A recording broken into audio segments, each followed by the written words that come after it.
Showbiz People, hal tidak menyenangkan dialami sejumlah karateka Indonesia di SEA Games 2023 Kamboja. Mereka dicurangi oleh wasit saat bertanding di multi-event terbesar di Asia Tenggara tersebut.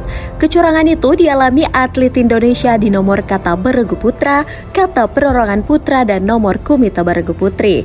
Manajer tim karate Indonesia Yusran Arif mengatakan, indikasi kecurangan kepada atlet Indonesia sejatinya sudah mulai ia sadari sejak hari pertama karate dipertandingkan. Kala itu, kata beregu putra yang seharusnya punya kans merebut emas gagal setelah Vietnam diputuskan sebagai pemenang. Pelatih Kepala Komite Indonesia Idrus Gusti menyatakan, kecurangan terjadi pada nomor beregu putri Chok Istri Agung, Chikso Georgia Zevanya, Devi Nadea, dan Desinta. Sejauh ini, PB Furki telah mengajukan surat protes kepada AKF ASEAN Karate Do Federation dan WKF World Karate Federation dengan tembusan NOC Indonesia.